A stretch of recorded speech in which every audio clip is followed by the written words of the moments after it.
So my dear students, हमने अब तक रूल 11 तक डीएफपीआर का पढ़ लिया था। तो आज हम रूल 12 से शुरू करेंगे, which is powers of subordinate authorities. मैं आपको इसमें एग्जांपल भी दूंगी कि देखिए, departments have full powers for expenditure.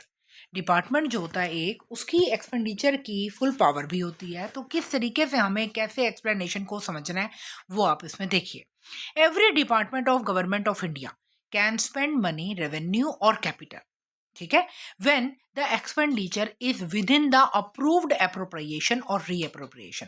तो आपको पता है कि अप्रोप्रिएशन जब हमारे पास फंड एलोकेट हो जाते हैं तो उसके बाद हम एक्सपेंडिचर करते हैं। एक्सपेंडिचर के लिए मैंने आपको बताया था कि दो चीज़ें हमारे लिए बहुत आवश्यक हैं। पहला, आपको सैंक्शन होना चाहिए, और सैंक्शन होने के बाद अगर आपके पास पैसा ही नहीं है यानी अप्रोप्रिएशन नहीं है तो भी आप एक्सपेंडिचर को इनकर नहीं कर सकते हैं। तो एक्सपेंडिचर के लिए उसने क्या बोला कि हर गवर्नमेंट डिपार्टमेंट जो है कैन स्पेंड मनी, चाहे वो रेवेन्यू से आया है चाहे वो कैपिटल से है, when the expenditure is with in the approved, जब वो एक्सपेंडिचर आपके अप्रूव्ड एप्रोप्रिएशन या री एप्रोप्रिएशन के अंडर आता है। For example, ministry of health receives 500 crore of rupees for a vaccination programme, so it can spend the money fully as per the rule. No need for further approval from finance ministry because it has full powers.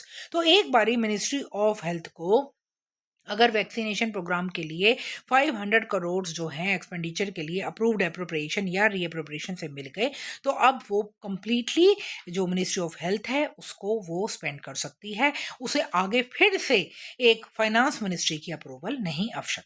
तो यहाँ पे क्या है, that means department के पास expenditure के लिए जब उसके पास पैसा आता है तो उसके पास फुली पावर्स होती हैं कि इट कैन स्पेंड इट। फिर डिपार्टमेंट्स में डेलीगेट पावर्स। अब हम यहाँ बात करते हैं कि डिपार्टमेंट पावर्स को डेलीगेट कब करता है, ठीक है। तो कहता है department can delegate power some of its financial powers. इसकी कुछ पावर्स को हमने पढ़ा एडमिनिस्ट्रेटर यूटी में होता है, तो यूटी में एडमिनिस्ट्रेटर को, आपके डिपार्टमेंट में एचओडी को, ठीक है, यानी कि हेड ऑफ डिपार्टमेंट को, या दूसरा किसी भी एनी सबऑर्डिनेट ऑफिसर को, ये डिपार्टमेंट जो है एक वो डेलीगेट कर सकता है फाइनेंशियल पावर्स को विद इन लिमिट्स जो आप पढ़ सकते हैं, but only after consulting the, ये मैं ऊपर आपको पहले भी पढ़वा चुकी हूँ कि इंटरनल फाइनेंशियल एडवाइजर से पूछ कर ही डेलीगेशन होती है, क्योंकि कोई छोटी चीज नहीं है। पैसे का उन्होंने बंटवारा करना है कि ठीक है उसको पावर देनी है, और जो पावर है ना, वो पावर जो सबऑर्डिनेट अथॉरिटी को देनी है उसको फाइनेंशियल एडवाइजर से पूछ के ही दी जाती है। अब हम ये बात करते हैं एक्सेप्ट पावर्स अंडर रूल 10। जो रूल 10 हम पढ़ चुके, रूल 10 में क्या पढ़ा, री एप्रोप्रिएशन ऑफ फंड्स हमने पढ़ लिया। तो अब जब आप लर्न कर लेंगे तो अपने मन में आप इसको एक बार रिवाइज करिएगा कि मैंने री एप्रोप्रिएशन ऑफ फंड्स में क्या पढ़ा। अगला आगे जो हम आगे आएगा rule 15 waiving recovery of over payment, और 16 आएगा अप्रेजल या approval of schemes and projects.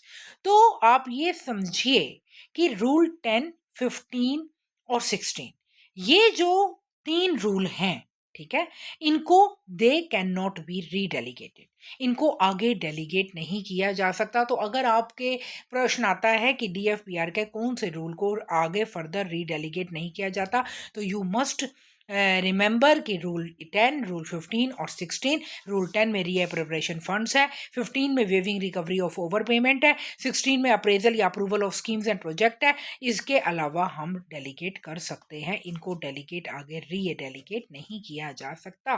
For example, ministry of education ने अलोक किया डायरेक्टर ऑफ स्कूल एजुकेशन को to sanction expenditure up to 1 crore for training programme, ठीक है। एजुकेशन ने स्कूल एजुकेशन के डायरेक्टर को क्या सैंक्शन किया, 1 करोड़ के लिए ट्रेनिंग प्रोग्राम के एक्सपेंडिचर को सैंक्शन कर दिया, but it can not allow him to reappropriate funds between heads under rule 10 और वेव सैलरी ओवर पेमेंट, ठीक है।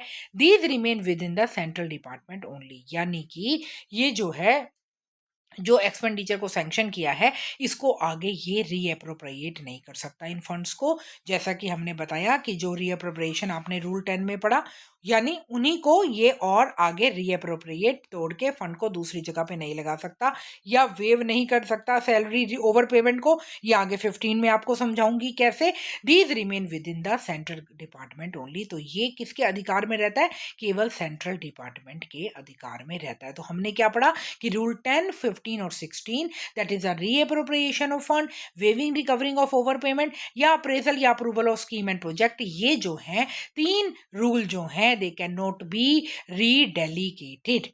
ठीक है, जब हम पढ़ रहे हैं कि डिपार्टमेंट में डेलीगेट पावर्स, लेकिन फिर भी 3 रूल ऐसे हैं जिनको डेलीगेट नहीं किया जा सकता। ठीक है, उसके बाद आगे देखिए, आगे सब रूल 3 में कह रहा है कि एचओडी या administrator can authorise a gazetted officer. अब हमने ऊपर क्या पढ़ा? हमने ऊपर पढ़ा कि डिपार्टमेंट डेलीगेट करता है पावर्स एडमिनिस्ट्रेटर को, ठीक है, फिर एचओडी को, फिर एनी सबऑर्डिनेट ऑफिसर। इनके अब जब इनके पास डेलीगेट होती पावर तो इनके भी अपने कुछ अधिकार क्षेत्र होते हैं वो डेलीगेट करने के। तो कहता है ये क्या ऑथोराइज करते हैं? तो अब आप ये समझिए, जब एचओडी के पास या एडमिनिस्ट्रेटर के पास डेलीगेट हो गई पावर, अब उनके पास क्या है विशेषाधिकार? उनके पास है, कहता है they can authorise a gazetted officer. HOD और administrator who got power under sub rule 2 हमने ऊपर जो पढ़ा, can further authorise a gazetted officer. वो एक गजेटेड ऑफिसर को फर्दर ऑथोराइज कर सकता है to use some of those powers. उन पावर्स में से कुछ पावर को आगे वो ऑथोराइज कर सकता है। किसको? एचओडी किसको करता है? गजेटेड ऑफिसर को। But the HOD stage responsible for correctness of the gazetted officers decisions. यानी कि जो गजेटेड ऑफिसर डिसीजन लेगा उसकी जो मेन रिस्पॉन्सिबिलिटी, जो फाइनल करेक्टनेस की रिस्पॉन्सिबिलिटी होगी, वो ऑलवेज स्टे करेगी एचओडी के हाथों में, जिसने गजेटेड ऑफिसर को उस अधिकार को अथोराइज करवाया। ठीक है, जैसे director HOD has power to sanction expenditure up to 1 crore. ठीक है, जैसे हमने ऊपर भी पढ़ा कि मिनिस्ट्री ऑफ उसने हेल्थ ने उसको डायरेक्टर को दिया, एजुकेशन की मिनिस्ट्री ने। ऊपर आप देखिए, ministry of education allows director of school education to sanction expenditure. तो एचओडी को 1 करोड़ रुपए का सैंक्शन मिला। वैसे एग्जाम्पल की पहली लाइन हमने पढ़ी, director HOD has power to sanction expenditure up to 1 crore. He authorises a deputy director gazetted officer. एक डिप्टी डायरेक्टर को उसने क्या किया? ऑथोराइज किया to sanction up to 20 lakh. तो उसने बोला कि 20 लाख मैं आपको अधिकार क्षेत्र में डाल रहा हूं कि आपके पास इसको सैंक्शन करने का अधिकार है। If the deputy director sanction something irregular.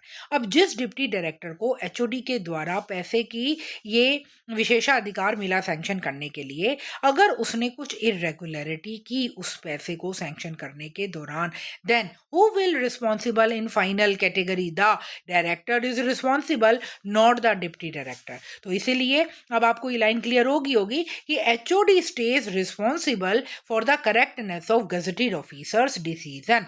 तो ये हमने क्या पढ़ा कि एचओडी या एडमिनिस्ट्रेटर अथोराइज करता है जब एक गजेटेड ऑफिसर को, एक छोटे ऑफिसर को। तो छोटा ऑफिसर अगर कोई गलती कल को करता है तो फाइनल ये जो रिस्पॉन्सिबिलिटी होती है वो किसके हाथ में होती है? उसी बड़े ऑफिसर के हाथ में, उसी एचओडी या एडमिनिस्ट्रेटर के हाथ में जो उस गजेटेड ऑफिसर को अधिकार क्षेत्र दे रहा है सैंक्शन करने की अथॉरिटी का। ठीक है, अब आता है declaration of a head of office. कहता है ए डिपार्टमेंट दैट इज और एचओडी और the administrator can declare any gazetted officer as the head of office. तो यहाँ पे बात आती है कि किसको हेड ऑफ ऑफिस बनाते हैं? ये तो एचओडी है। ठीक है, एचओडी यानी एचओओ किसको बनाते हैं? तो वो ही कह रहा है किसी भी गजेटेड ऑफिसर को वो है एचओओ बना सकते हैं। तो head of office can only use powers delegated to him. तो जब उसे वो हेड ऑफ ऑफिस बनाते हैं तो वो यूज करता है पावर्स डेलीगेटेड टू हिम, जो पावर उसे दी हुई है केवल वही। Only one head of office per office unless offices are distinctly separate। केवल 1 हेड ऑफ ऑफिस पर ऑफिस, हर ऑफिस का एक एचओडी हेड ऑफ ऑफिस एचओओ बनता है जब तक कि ऑफिसेज आर डिस्टिंक्टली सेपरेट। अगर दूरी पर ना हो, ठीक है, तो ज़्यादा अधिक सेपरेटली ना बने हों, ठीक है, तो तब तक एचओ जो हेड ऑफ ऑफिस है वो एक ही बनता है, ठीक है। For example the regional passport office, चलिए, द असिस्टेंट पासपोर्ट ऑफिसर यानी गस्टेड था वो, assistant passport APO is declared as the head of office. He can only exercise the powers given by the ministry, जो ministry के द्वारा power दी गई, like sanction of office expenses, ठीक है, जो ऑफिस एक्सपेंसेस को जो सैंक्शन करते हैं, ठीक है। उसके बाद there can not be two head of office for the same office unless the establishment is separated into distinct units. तो जैसे कि हमने पढ़ा है कि जब तक दूरी अधिकार क्षेत्र अधिकृत नहीं होती है तब तक हम दो एचओ नहीं रखते हैं। एक ही एचओ दोनों के मतलब हर डिपार्टमेंट के बीच में अपना अपना बन सकता है, लेकिन within the vicinity of that area only one head of office will be created, ठीक है। आगे कहता है powers must follow GFR FM orders और रिस्ट्रिक्शंस। कह रहा है कि even after powers are delegated, कहते हैं ठीक है पावर्स दे दी जाती हैं सैंक्शन करने की, लेकिन फिर भी the officer must follow GFR 2006-17, finance ministry के orders, restrictions and scales, annexure to general conditions. ये मैं सारी आपको और क्लियर करूंगी। तो आपको पता है कि जीएफआर के जो भी रूल ऑर्डर हैं, फाइनेंस मिनिस्ट्री जो ऑर्डर करती है या जो रिस्ट्रिक्शन लगती हैं या जनरल कंडीशन में जो हम एनेक्शर 2 में पढ़ते हैं, वो ये कह रहा है इन सबको आपने याद रखना है कि एक ऑफिसर को फॉलो करना पड़ता है। For example a delegated officer has power to purchase office equipment up to 5 lakh rupees. 5 lakh का ऑफिस इक्विपमेंट एक डेलीगेटेड ऑफिसर जो है वो परचेज करता है। ही मस्ट स्टिल फॉलो, फिर भी उसको फॉलो करना पड़ेगा जीएफआर का 149 से 173, that is a procurement rule. यानी कोई परचेज करने के लिए जो प्रोक्योरमेंट रूल में लिखा हुआ है जो रूल, उसमें e procurement, GeM rule, financial ceiling and all restrictions, ये सब की सब उसे फॉलो करनी पड़ेंगी। किसके लिए? जब वो ऑफिस इक्विपमेंट को क्या करने जा रहा है, परचेज करने जा रहा है। जैसा कि हमने पढ़ा है कि इसे जीएफआर के रूल को मानने रखना पड़ेगा।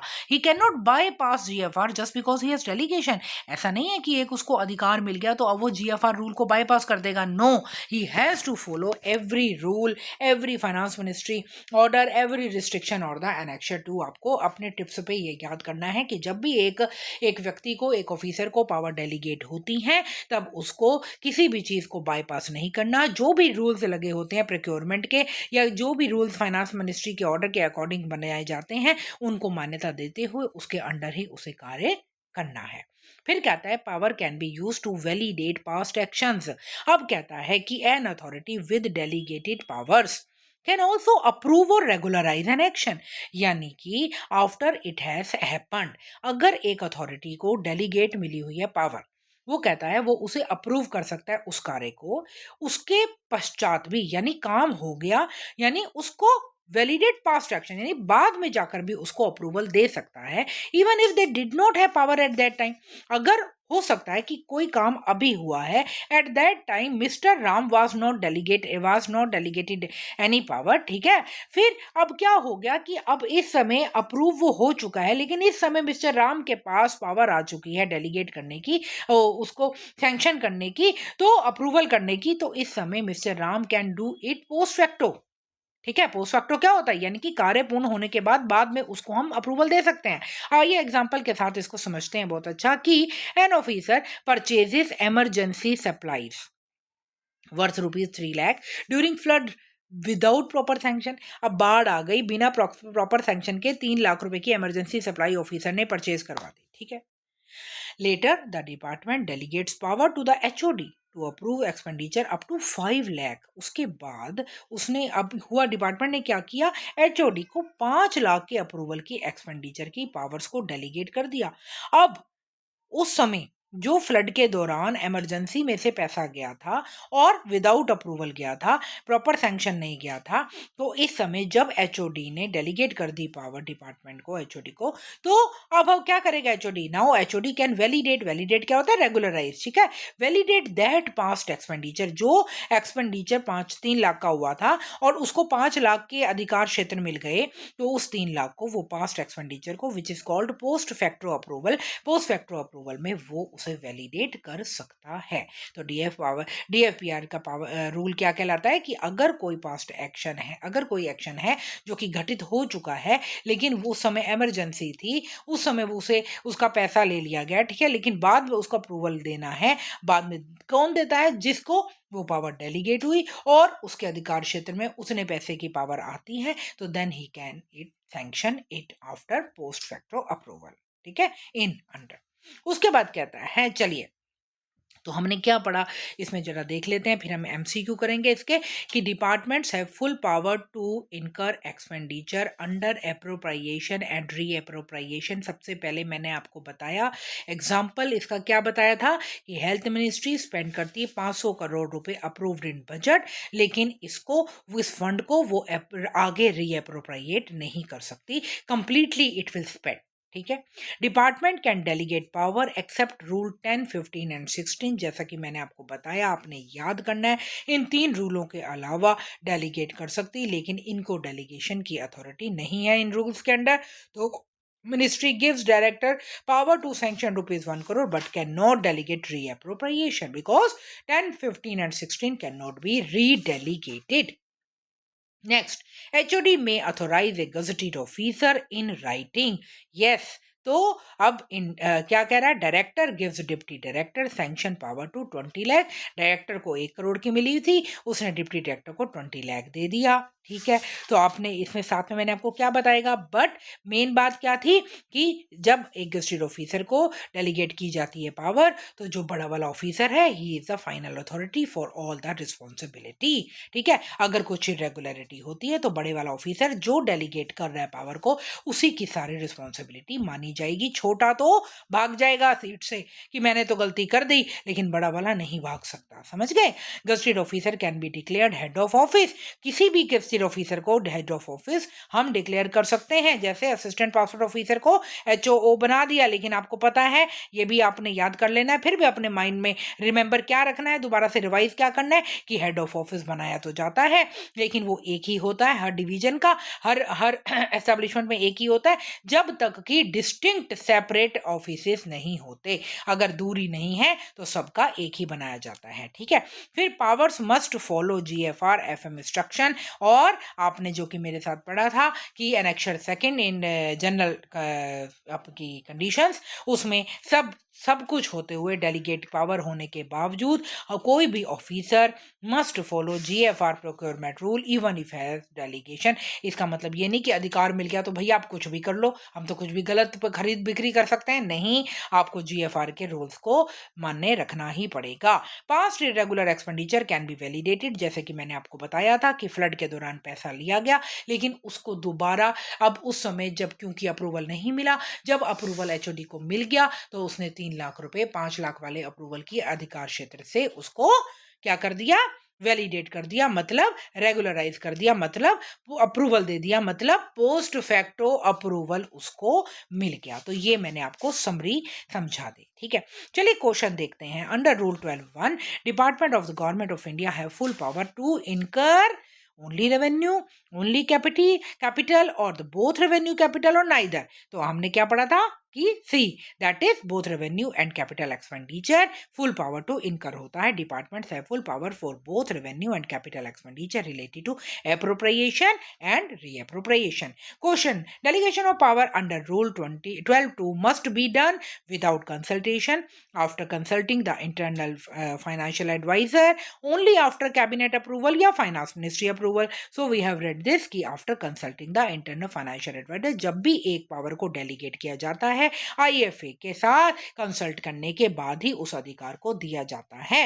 Which of the following cannot be delegated by the department? तो जैसे कि आपको पता ही है कि आपने पढ़ लिया रूल 10, रूल 15 और रूल 16 को आगे रीडेलीगेट नहीं किया जा सकता। अब वो आपको नंबर ना देके अगर वो आपको नाम दे रहा है परचेजिंग पावर, रीअप्रोप्रिएशन फंड्स, तो तुरंत आपको टिक मार्क करना है without going into other questions, other options. Don't go to the other options, just learn it and tick it. Reappropriation of funds can not be redelegated, that is a rule number 10। फिर rule 15 relate to क्या है, that is a waiver of the, याद कर लो, waiver of the recovery of over payment. जैसे आप इसको याद कर लोगे फिर मैं आपको और इसको क्लियर समझाऊंगी आगे with example. Under rule 12(3) HOD administrator में अथोराइज ए गजेटेड ऑफिसर, कैसे, किस वे में, इन राइटिंग, लिखित में उसका नामकरण किया जाता है। Order must be in writing. Who remains responsible for decisions taken by the gazetted officer authorised by the HOD, that is the HOD और द एडमिनिस्ट्रेटर। गजेटेड ऑफिसर जो भी करेगा उसकी फाइनल अथॉरिटी का डिसीजन की रिस्पॉन्सिबिलिटी किसके पास है, HOD, administrator, यानी डेलीगेटेड पावर जो थी, जो दे रहा था डेलीगेटेड पावर को, उसके पास responsibility stays only within the hands of the higher officer. Under rule 12(4), how many gazetted offices can be declared HOO? That means only one, unless offices are distinctly separate. जैसे कि मैंने आपको समझा दिया, delegated powers must be exercised subject to, बताइए, अब ये सारे याद करने आपने, GFR 2016, subsidiary instructions and finance ministry orders. ठीक है, तो जितनी भी इंस्ट्रक्शंस हैं वो सारी फॉलो करनी है, उसके आउट नहीं जाना। विच एनेक्शर कंटेन्स जनरल कंडीशन, ये भी मैंने आपको बता दिया, इसको भी फॉलो करना होता है। तो हमें क्या पता है, एनेक्शर 2 जनरल कंडीशन में आता है। रूल 12(15) में जिसको फॉलो करना होता है जब भी DFPR की डेलीगेटेड पावर का हम प्रयोग करते हैं। Rule 12(6) allows delegated power to, किसको देता है डेलीगेटेड पावर, तो वो करता है, हमने क्या याद किया था, वैलिडेट पास्ट एक्शन और expenditure can be post facto approval. ठीक है, फिर जो आपको मैंने बताया था कि बाद में उसको अप्रूव किया जा सकता है whenever it comes under the delegation of the HOD. ठीक है, who may be declared as a HOO, that is head of office, any gazetted officer, जो कि हम याद कर चुके हैं। Validation under rule 12(16) applies when, कब अप्लाई होता है, तो ये अप्लाई होता है, the authority now has power which it lacked earlier. यानी कि आपने पहले ही पढ़ लिया कि वैलिडेशन जिसमें पहले इसकी लैग थी, मतलब उस समय पावर ना होने के कारण या अप्रोप्रिएट तरीके से उसको हमने रेगुलराइज नहीं किया था, तो वैलिडेशन अंडर रूल 12(6) ये कहता है कि हम अब जब उसे पावर मिल जाती है तो अब उसको वैलिडेट कर देते हैं। तो यहाँ से आपने इसके MCQ भी पढ़ लिए और रूल 12 आपका कंप्लीट हो गया कितने आसान तरीके से। अब हम आपको समझाते हैं रूल 13। कहते हैं रूल 13 क्या है, powers of subordinate authorities to write off losses. बड़ा इंपॉर्टेंट है ये, राइट ऑफ क्या है। चलिए सबसे पहले पढ़ते हैं राइट ऑफ क्या है। राइट ऑफ लॉसेस का मीनिंग है officially closing a case of loss, ठीक है, and removing that amount from the governments accounts. यानी सबसे पहले मीनिंग इसका ये बनता है, राइट ऑफ होता है कि किसी भी केस, लॉस के केस को ऑफिशियली हम क्लोज करने जा रहे हैं, that is the right of. याद कर लो, देखो, राइट करना, राइट को लिखने को ऑफ करना, ऐसे याद कर लो, तो आसान तरीका आपके दिमाग में बैठ जाएगा कि ऑफिशियली हमने क्लोज कर दिया। फिर रिमूविंग दैट अमाउंट, अब वो जो हमने लॉस था जिसको हमने राइट ऑफ कर दिया, क्लोज कर दिया, तो उसके ऊपर जो अमाउंट था, उसका जो अमाउंट था, अभी मैं आपको एग्जांपल के साथ इसको क्लियर करूंगी। Removing that amount from the government account, government के अकाउंट में से उस अमाउंट को हमें रिमूव भी करना है, because the loss can not be recovered despite all possible efforts. यानी अब जो लॉस हो चुका, तो वो जो पैसा था वो तो अब भैया पानी में गया, अब वो वापस नहीं आने वाला। तो इन सिंपल वर्ड्स क्या है, accepting that the loss can not be recovered. Right of क्या हो गया कि एक तो लॉस, इसको, ये बात को एक्सेप्ट करना कि अब लॉस कभी भी रिकवर नहीं किया जा सकता, plus closing the issue in record.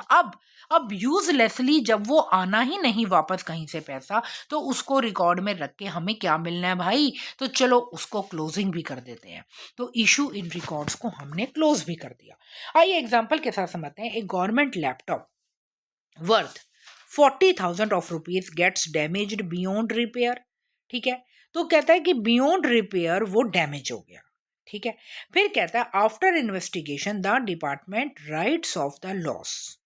तो क्या हुआ कि उसके जो लैपटॉप के जो पैसे थे, ठीक है, कि उसको उसने क्या कर दिया, इन्वेस्टिगेशन के बाद डिपार्टमेंट ने राइट ऑफ कर दिया लॉस को। They remove 40,000 from the asset record. यानी जो 40,000 रुपए का लैपटॉप था वो जो डैमेज हो गया बियॉन्ड रिपेयर भी, तो अब हमें पता लग गया भैया अब ये ठीक नहीं हो सकता, सब खत्म हो गया, laptop is useless now, it is कबाड़ा, खत्म। तो असेट रिकॉर्ड में से जाके हम 40,000 को खत्म कर देंगे। नंबर एग्जाम्पल 2 देखो, a file is permanently lost, efforts to trace it fail. Permanently file lost हो गई, हमने उसे ट्रेसेबल किया but it was not traceable, the loss of documents is written off. अब हम उस डॉक्यूमेंट के लॉस को राइट ऑफ करेंगे। क्या करेंगे? Case is closed in official books. Official books में हमने केस को क्लोज कर दिया।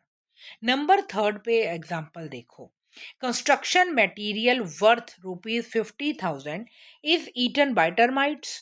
टर्माइट्स यानी दीमक खा गया कंस्ट्रक्शन के मटेरियल को। 25,000 का हमारा सामान जो था वो कंस्ट्रक्शन मटेरियल हमारा खत्म हो गया। फिर after inquiry the HOD writes off the loss. Inquiry के बाद HOD ने लॉस को राइट ऑफ कर दिया। Amount removed from store record. ठीक है, अब इंक्वायरी हुई और इंक्वायरी के बाद हमें पता लग गया कि अब तो वापस आने वाला नहीं है, तो वो जो अमाउंट था 25,000 का वो स्टोर के रिकॉर्ड से रिमूव कर दिया। तो अब आपको समझ आ गया, लैपटॉप का पैसा लैपटॉप के खत्म होने पे हमने असेट रिकॉर्ड से मिटा दिया। फाइल खत्म हुई तो केस क्लोज हो गया ऑफिशियल बुक्स से, क्योंकि file is permanently lost. Construction material 25,000 का दीमक खा गए तो अब पता है वापसी नहीं आएगी, तो ये 25,000 का अमाउंट हमने स्टोर रिकॉर्ड से हटा दिया। इसको क्या कहेंगे? In one line you can say क्या?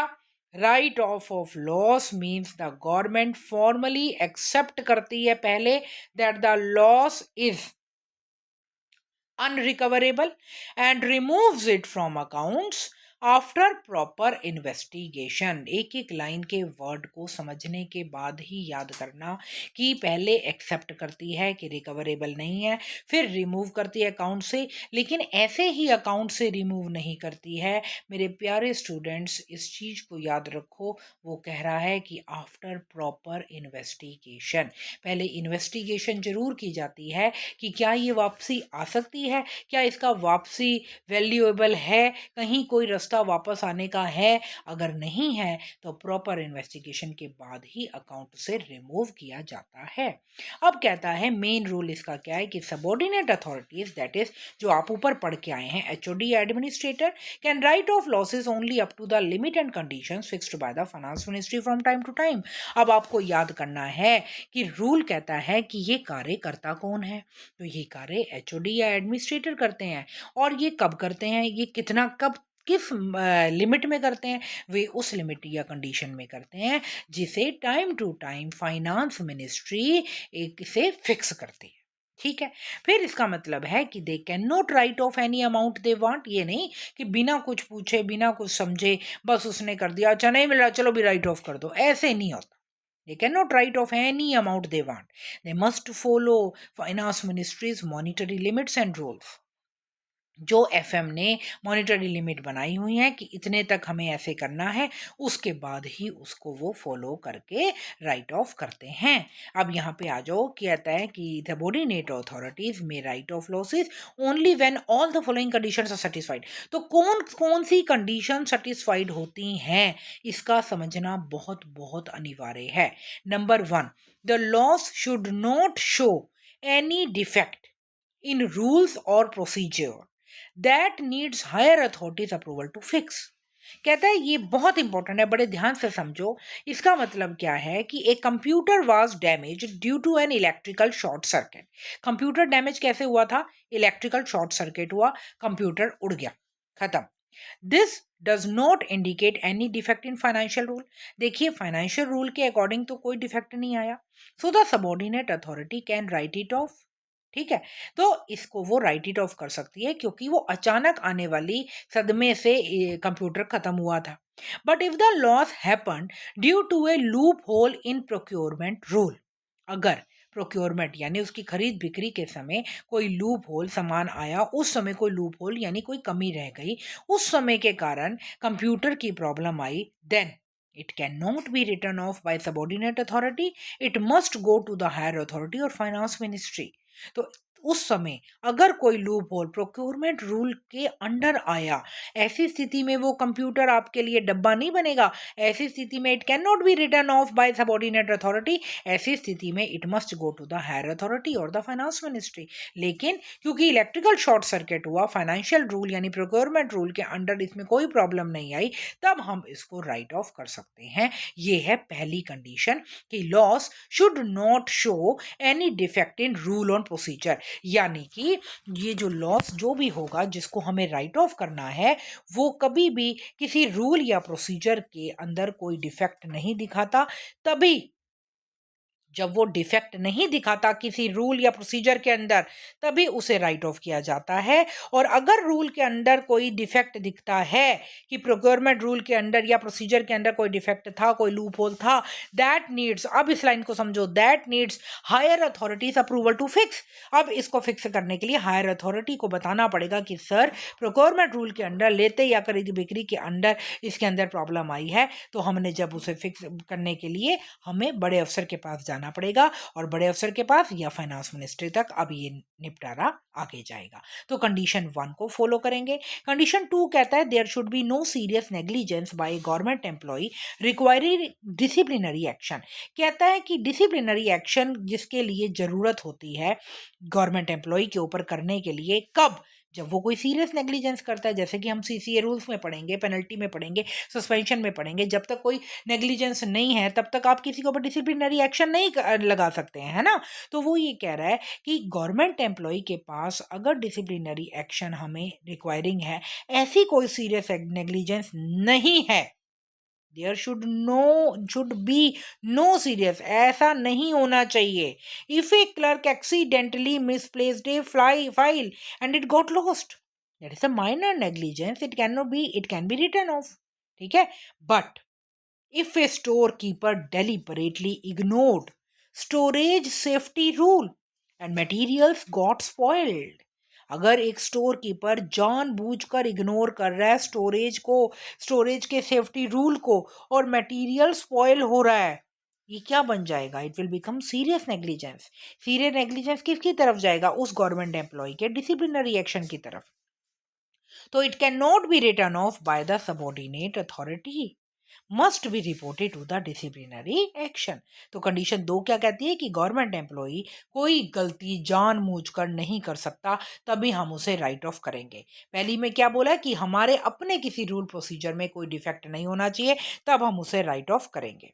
नंबर 3 की कंडीशन कहती है a thorough investigation must be done before writing off the loss, यानी कि एक थोरो इन्वेस्टिगेशन जरूर होनी चाहिए। मैंने आपको ऊपर ही समझाया था कि जब भी हम राइट ऑफ करते हैं, जब हम उसको ख़त्म करते हैं रिकॉर्ड से, उससे पहले हमारी जिम्मेवारी क्या है कि हम इन्वेस्टिगेशन करें। द मिनिस्ट्री और department must identify what happen, पहले वो आइडेंटिफाई करती है, फिर वो आइडेंटिफाई करती है व्हाई इट हैपन, क्या हुआ और क्यों हुआ, फिर वो करते हैं लर्न लेसन्स, फिर देखो कि भी क्या उसमें हमें लेसन मिलता है। Ensure such loss does not happen again, यानी उससे सबक सीखकर ये समझो कि आगे आने वाले भविष्य में ऐसा नहीं होना चाहिए, ये सब फॉलो किया जाता है। जैसे a department loses 15,000 worth of stationery due to termite attack, before writing off क्या करेंगे? सबसे पहले वो क्या करेंगे? आइडेंटिफाई व्हाट हैपन, ठीक है, ये हमें पता लग गया 15,000 का हमारा नुकसान हो गया। फिर आइडेंटिफाई व्हाई इट हैपन, तो हम देखेंगे दे इंस्पेक्ट स्टोर कंडीशन कि क्या थी कंडीशन, ठीक है। उसके बाद they fix the storage system को फिर से फिक्स करेंगे, टर्माइट ना लगे। They take preventive steps of pest control, ठीक है, एंश्योर करेंगे ये लॉस दोबारा ना हो, पेस्ट कंट्रोल करने की कोशिश करेंगे। Then the loss is written off, उसके बाद ही राइट ऑफ करेंगे। कंडीशन डी आपके सामने, एक quarterly report must be send to the IFD. आपने देखा होगा एक क्वार्टरली रिपोर्ट हमेशा आईएफडी हमारे डिपार्टमेंट्स में जाती है। वो किस लिए जाती है? तो the report must include reason for loss, तो डीएफपीआर कहता है उसमें भी लिखना होता है कि उस लॉस का रीजन क्या था, उस लॉस का नेचर या टाइप क्या था, और उसके ऊपर करेक्टिव मेजर्स कौन से लिए गए थे। Every 3 months HOD sends an online report to IFD showing all write off like, यानी damaged printers, lost files, spoiled stores, theft cases along with the corrective action, यानी कि एक तो वो ये भी बताता है कि क्या क्या हमारा नुकसान हुआ और नुकसान के साथ हमने क्या क्या करेक्टिव एक्शन लिए। इसकी एचओडी को हमेशा ऑनलाइन रिपोर्ट भेजनी पड़ती है क्वार्टरली एवरी 3 months, ताकि सारे राइट ऑफ का निपटारा क्लियर हो सके। तो हमने क्या पढ़ा कि यहाँ से हम क्लियर करते हैं कि no defect in rules causing the loss, ठीक है। कंडीशन पहली हमने पढ़ी, loss should not be due to the rule और प्रोसीजर। एग्जाम्पल पढ़ा जो कि computer damage by the voltage surge, okay. To write off, write off कर सकते हैं। No serious negligence by the staff, जैसे कि मैंने आपको बताया कि क्लैरिकल मिस्टेक से वो फाइल गई, ये नहीं कि जानबूझ के उसने क्लर्क ने किया। तो no major misconduct if involve then minor file misplacement. Okay, major carelessness not okay, यानी कि अगर उसने जानबूझ के स्टोर कीपर ने खराब करवा दिया सामान तो that is under the disciplinary action and that is a major misconduct. Then thorough investigation की जाएगी, department must investigate and prevent recurrence, ठीक है। Then termite damage investigate storage, fix it and then write off. Quarterly report to IFD, send details every month, send report on losses and then the corrective measures. तो अब यहाँ तक याद करेंगे, ठीक है। इसमें इसी प्रकार के ये शॉर्ट नोट है, यहाँ तक करिए, फिर उसके बाद हम इसके MCQ पढ़ेंगे। इसे अच्छी तरह से लर्न कीजिए और समझने के बाद इसको अपने माइंड में एक मैचिंग कीजिए कि कितना मुझे क्लियर हुआ, ताकि मैं MCQ करने के काबिल हूँ। और इसे डेफिनेटली इसको आप सब्सक्राइब भी करिए और शेयर भी करिए। Thank you for